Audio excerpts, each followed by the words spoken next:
also update something in Excel. And I'll tell it what field am I looking for, and it will do all the searching. It'll do all the work. And the part about inputting what and asking what you want is really very easy. It really does it by itself.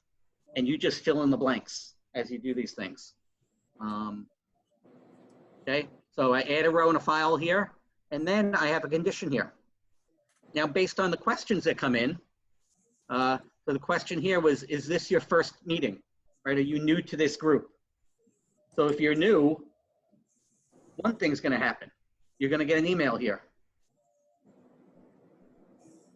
Okay, so you can get an email if you're new. Or it could be, I could instead send them an invitation. So you're a new employee, so I wanna invite you to the new employee meetup. We're going to have a session together for new people who included it. So you see, this is like a mail merge, basically. I created this document ahead of time, so it's automatically going to pull in their first name. It's going to give a link to today's attendee list. So everybody that filled out this form is getting a dynamic document. They're getting a document with the list. So it could be like this meeting here. The people who attended this meeting here, you're going to get a list of everybody who attended with their contact information. Okay, so it actually goes out to a real that same list that we just filled in is what it was here. This list from up above here that I just filled in dynamically. They're getting an email with this list. Now, just think about the first person who comes to the meeting and they fill it out. They're getting an email with a list, and that list is they're gonna be the only people on the list, right? Nobody else has filled it out yet. But as each new person fills it out, the document that you already have is going to be refilled out and added in with the new information. So at the end of the night, everybody that filled it out, when you go to your email, it's going to have all the information from everybody that attended, so that the document is live at this time. Okay. And again, you can add more steps to it. And we'll actually show you what we could do with the step here. I'll add another step here. This is at the end. So this was a yes on this side, and on the other side I got a no. The people who are already members are getting a different message. They're also getting the attendee list, but they're getting a different message. What's going on? Okay. So I could create a new step, and this is the way you add a new step. I want it. Okay. What do you want to do it in? I want to post it in Teams, or I want to send out an invitation. So I want to invite people who filled out this form, and I'm going to put in Outlook. So I'm going to send a message from Outlook. Come on, Outlook. Here's Office Outlook, and create an event. And now all I have to do is fill in the information about the event, and everybody's going to get an invitation to the event. Everybody who fills it out. And every time they fill out a form, they're going to get an invitation to the event. Okay. I could also attach things. I could attach a document to the invitation. It could be a reoccurrence. You can put reminders. All the things you do in Outlook, you can do the same things. Customize the message. Again, it's filling in the blanks is all you need to do with it. Right? So Robert, I guess we have about 10 minutes left. I know there were some other things you wanted to get to, so I don't know if this is a good time for that or. Yeah, I'm just going to spend a minute to just kind of wrapping up this quickly. Like I said, there's a lot to do it, and the thing is, what happens is here in templates, which again, when I'm just logged in, I haven't done anything here. All these templates are pre-built and ready for you to use to build workflows with. So they have it set up in different, topic areas so you can help find things. Approval workflows. So you need manager's approval for a certain file. So approvals, you can create a whole, expense reports. So your expense reports get sent to a manager, and typically now, in the past, they were maybe dropped on the desk, or maybe just an email was sent. But then they have to act on it. They got to do something, right? Or it comes in your email, and if you don't go save it somewhere, you're going to forget about it. What this approval process does is actually puts it here on the left in action items. You get it. It has an approval portal, so everything that you need to approve gets sent to your approval portal. So if it's an expense report, maybe I do it every other Friday. So I can go on that every other Friday and go do it. I don't have to have my days disrupted with these messages coming in with actions to take that I don't need to take now, right? So you can go when you need to and click on the thing that comes in, opens up on the right. Here's the attached document, the approval test document here. And I can respond back to whether, gotta click on the arrow here, approve, reject, reassign, put a note down below about why I approved it or why I disapproved it. And what will happen in the workflow now, the next thing, once you approve it, it may then go to payroll because they've got to pay it. You might also send back a message to the employee to let them know it's been approved. Listen to these. Right? So you can do multiple steps. You might have to order something from IT, or if it's onboarding a new employee, you have to set them up. So there's all these actions that you can do right out of, out of these approval processes, and it will organize your communications with employees and connecting them. And then the last thing is on this, aside from the templates, there's also these connectors. So it connects to many other things outside of Microsoft, right? So if you have somebody that does your marketing and they're going to put stuff up on Twitter, you may need legal to approve stuff first. Or maybe just as an owner or a manager, you want to approve something before people post it, right? So if they put it through the approval process, when the approval comes in and there's a post, if you approve it, you can click approve and it will automatically go post it on Twitter. It doesn't have to go back to that person to then go and post it because it was approved. So you can have a whole process for every Monday post to Twitter based on what was, from your list of approved things that were all in a workflow build. So there's so many things you can do with it, engage with your employees, engage with customers, engage, across the board and make things that you manually do now, many steps, and do it all in one step. Okay. So the other thing we want to show and talk about quickly the last a couple minutes here is Microsoft Teams. Okay. So I don't know if anybody's had a conversation with any of their groups about what meeting, conferencing you're going to use. You're going to use Zoom, you're going to use GoToMeeting, you're going to use Microsoft Teams, and from my standpoint, if you're just having a regular meeting, it doesn't really matter which one you use. They're all fairly compatible. They all have meetings, you can share stuff, everybody can talk on things. But the key difference what you have in Microsoft Teams is what you're looking at right now, this environment here.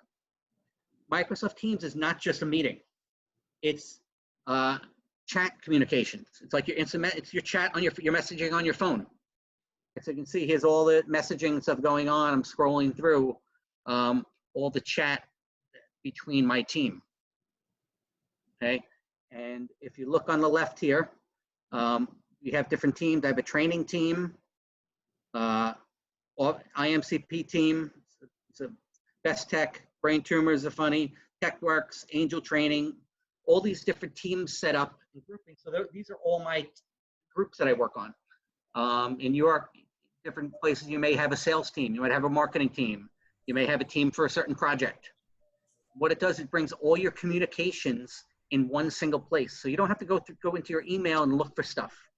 It's all there. If you have a board of directors, so if you have your board team, you have, so let's just say this is the board team. Here's your posts at the top. You see the link for posts? That's all the messages here. If I click on files, this is all the files that are in the group. So all your board minutes and all your things like that are all saved in one place. Nobody has to go look at it. You just click on Teams. You see the bottom of my screen, I have a little T. That's my Teams. It puts you right into that environment, and you select whichever team you're working on. And again, you have these tabs for different things that you can do. It's like a little intro website for your team or for your board. Okay, and you can add in additional things. So if you have a certain form, you can add a form to it. You can add a OneNote so you can keep notes in one place. You could keep an Excel file, some file that you update all the time. You can put it and attach it right up to the top. I don't have any Excel files here in this folder here, but I could attach it and it will show up right here where it says Wiki. It'll say the team. Crisis Communication Administration. This is a communicate with employees during a pandemic or something goes wrong. It's a app that was built in, and you put the tab right. You can add it right to your team. So, and this is something that was actually built in Office also with just basic office tools to build this portal to communicate with your employees. But the key thing is with these files, when you post something in the messaging, just like if you attached a picture in your instant messaging now, and later, if you want to go find that picture of that file a week later, you got to go scrolling through it. As soon as I attach something here, so if I go and attach a file here,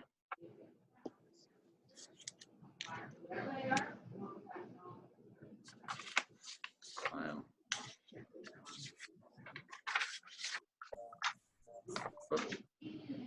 Okay, upload the file here.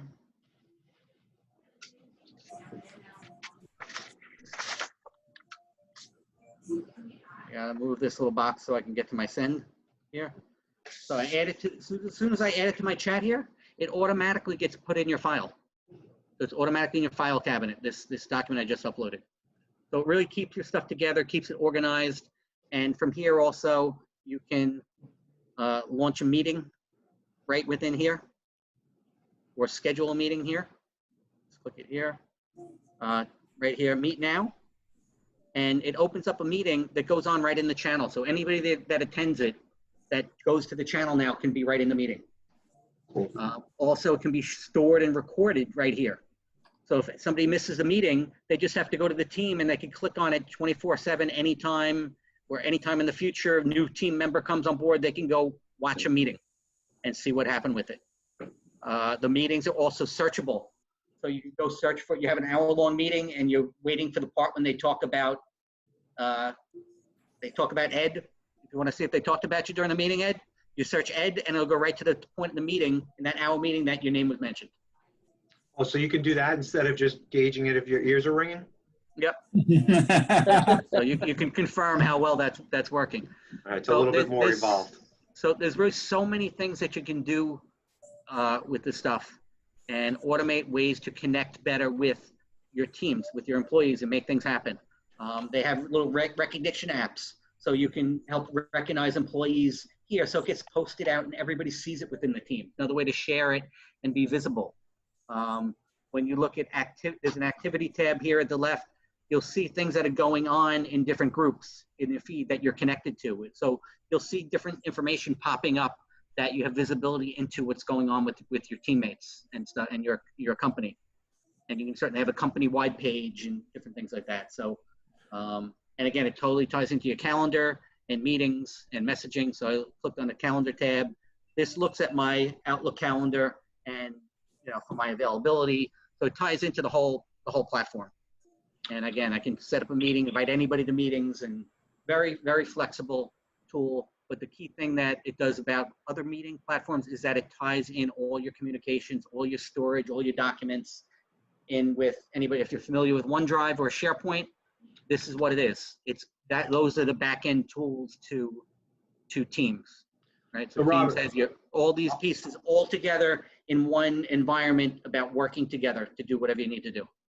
So Robert, that was a good segue, because I was going to start the Q&A. We're after 12:30, so I do want to get to the Q&A. But one thing I was going to ask was maybe you could spend a minute just explaining the difference between OneDrive and SharePoint, because I know that was confusing for us when we first went on. And then maybe if you want to spend a minute just showing everybody that the bookings. So, okay, yeah, that's a great tool. And obviously, if anybody has to jump off, we understand, but I think it's important. Okay, yeah, so I'll get those done, and we'll say 3 minutes to get the both done. Good. So the first thing about OneDrive and SharePoint, they are exactly the same thing. You might not have heard that before. What it is they're both files. They both look exactly the same in functionality and what they do. And also the files here that are in Teams, this is also SharePoint. You see it actually says here, open in SharePoint. All the tools about adding new things, uploading, syncing, copying, they're the same.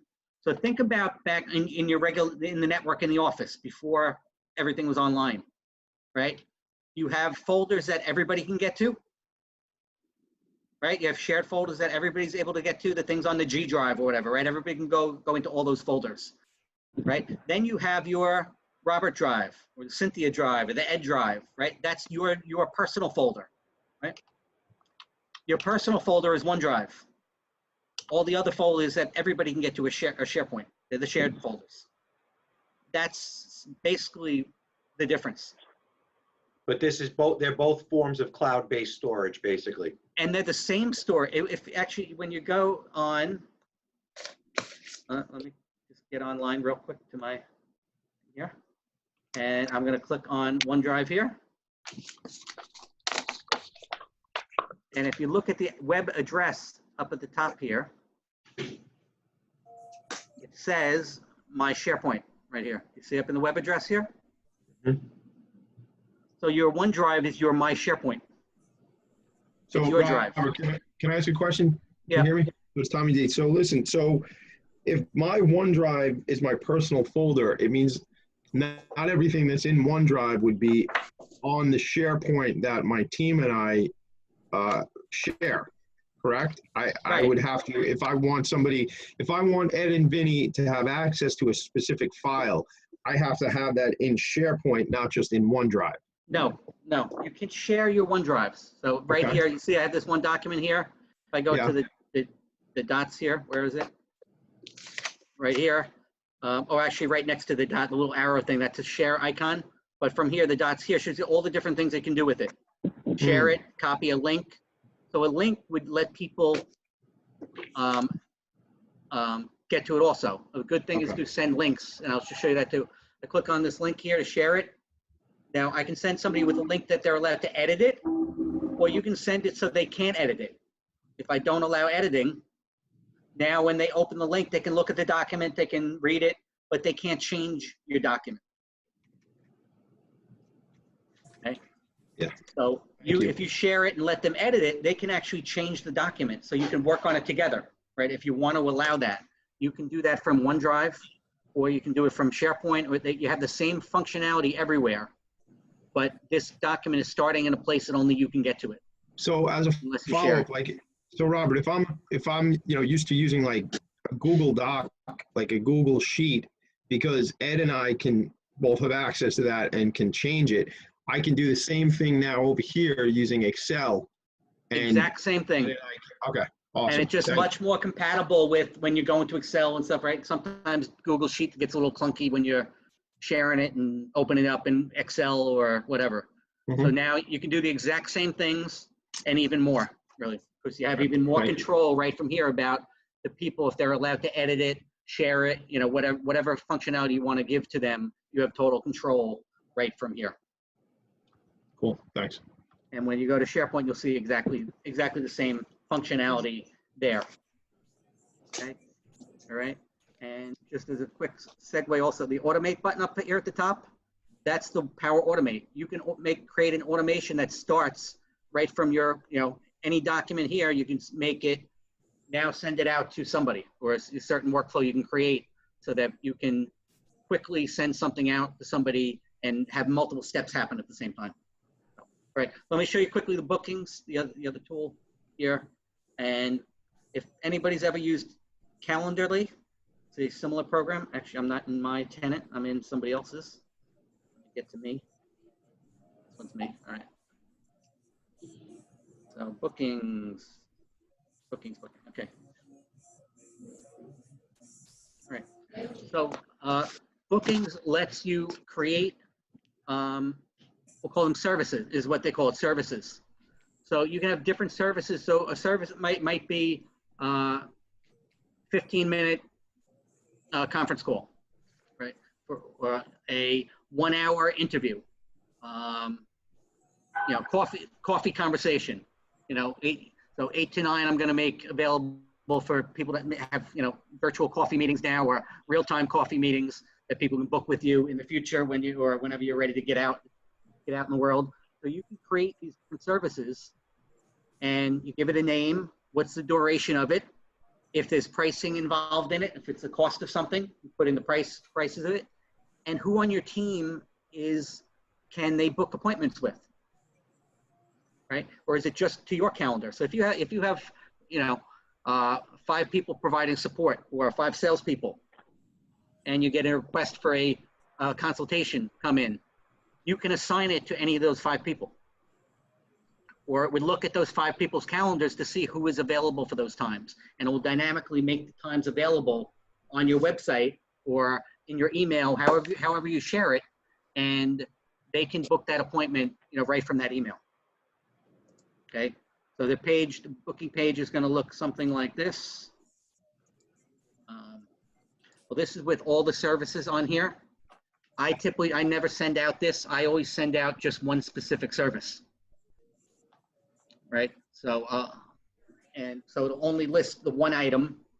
And when you scroll down to the bottom, you'll have a calendar and you can pick the time, pick the date, and then it'll pop up on the available times. I didn't pick a service, so I have to pick a service. And then when I go down here, here's all the times that are available. So whatever this was, I must have put in for an evening meeting time, evening consultation for something. But so it's showing up all the times available today for that. So I have a question. Yep. So in the case of if I was to share this, let's say I have a window between 3 and 4:30 on Monday.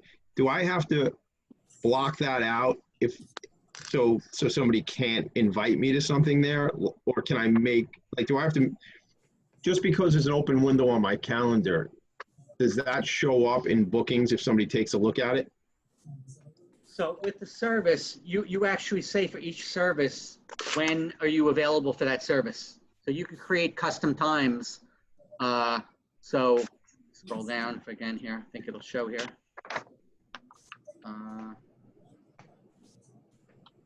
Availability, you can create specific times. So general availability would be your regular 9 to 5 hours or whatever you set. Or you can change it. This one I can't change.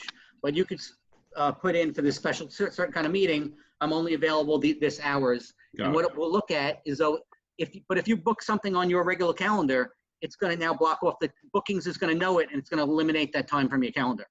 That's good. All right. Okay. If that answered the question. Yeah, I'm sure I could ask 10 more about it, but another time for that. Thank you.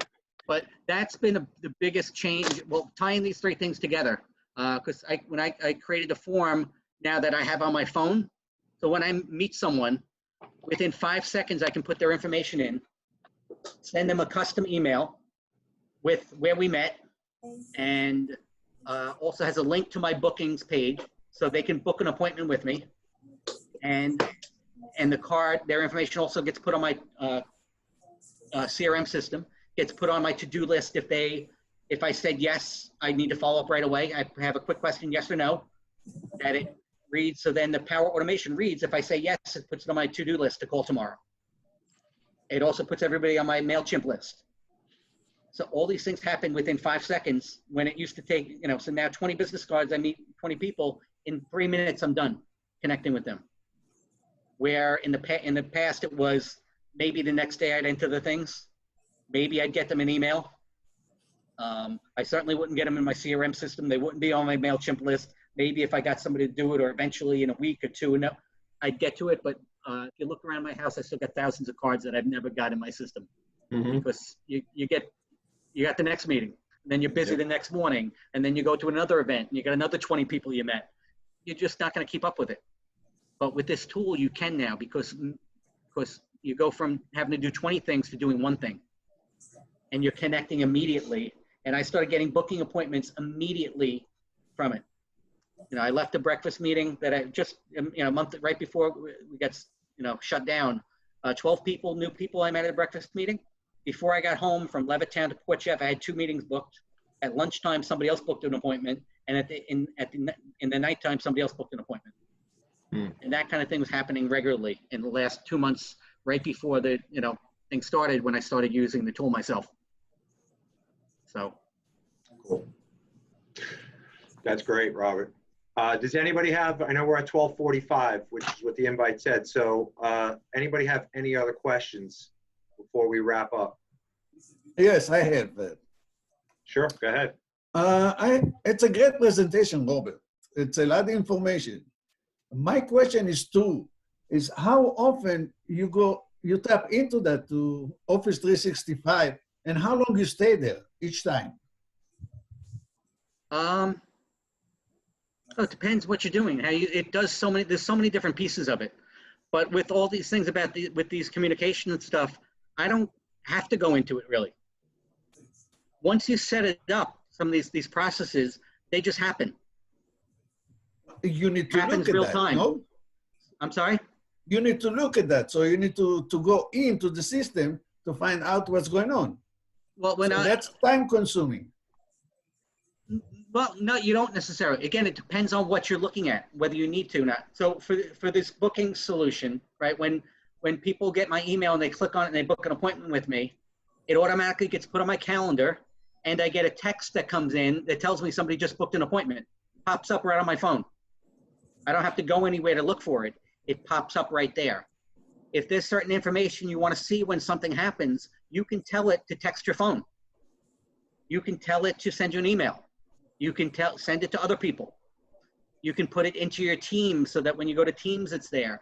So you can create these things to do it in whatever way works for you. That's the key thing, is finding out what you need, what information you want to have, what communications you want to get, how you want to get them, and you can create it so that you don't have to go looking at things all the time. It can notify you when you need to look at it.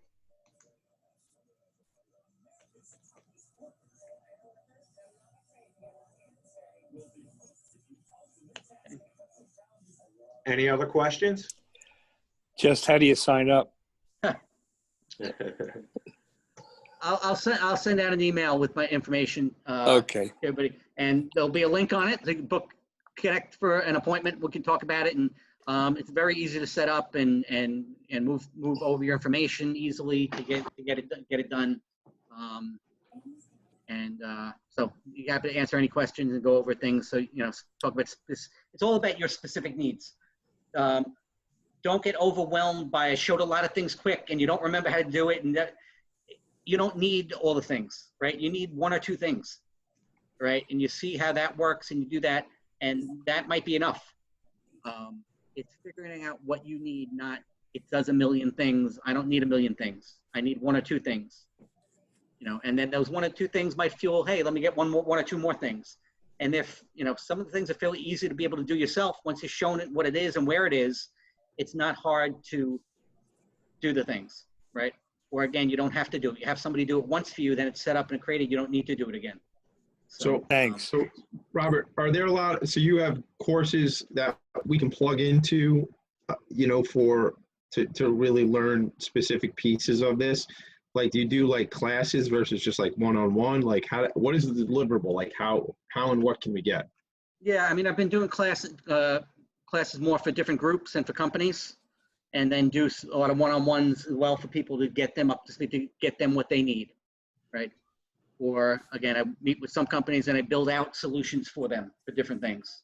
So for COVID, a lot of you have to fill out a form each day when you go into the office. So we have that automated for companies. So answer the questions, put it in. And again, if you answer no, you don't need the other questions. If you answer yes, it opens up more questions. But then this gets put in a document, and I have a company like a security company. They got 500 employees in like 400 different locations.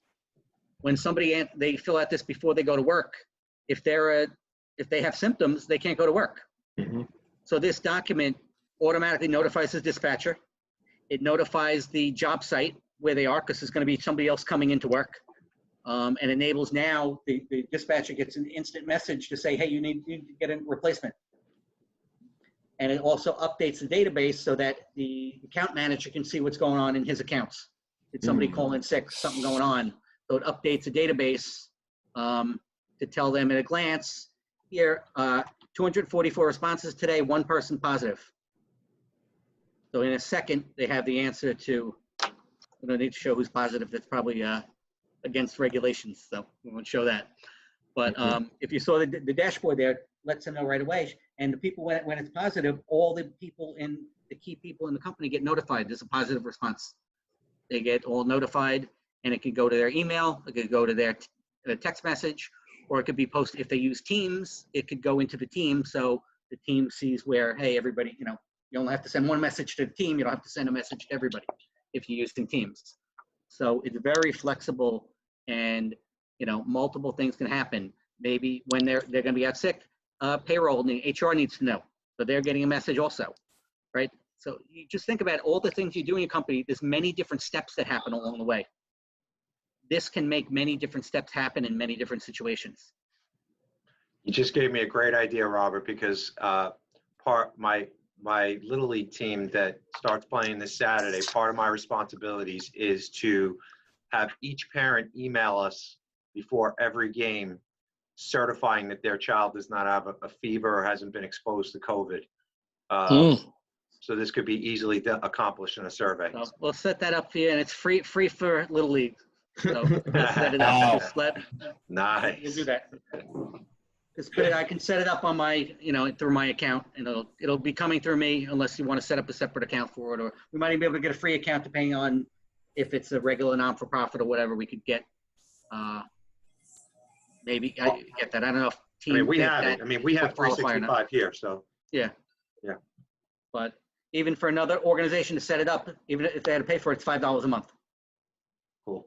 At the max. So, but we can, but I'll set it up for you, and we'll put whatever it is you need to do and notify all the people, set up the workflow so it does notifications and whatnot to whoever needs to be notified. Great. All right, Robert, this was awesome. Great information that is useful to everyone. I want to wrap it up here, but what we will do is we did record this meeting. I'll send out the recording, and what we'll do is I will connect Robert to everybody. So if anybody has any questions and they want to reach out to Robert directly, you can. And with that, like I said, our next meeting will be in two weeks from today, which will be the 22nd of July. And we'll be talking about flex spending accounts, what they're about, and how the regulations have changed due to COVID. So, Robert, any last comments before we wrap up? No, just thanks very much, Ed, for the opportunity to talk to everybody. And thank you for everything. Okay. All right. Thanks, everybody, for joining us today. Look forward to seeing everybody soon. Bye, Ed. Bye, Thank you. everybody. All right. Bye, Thank guys. you. Bye. Take care.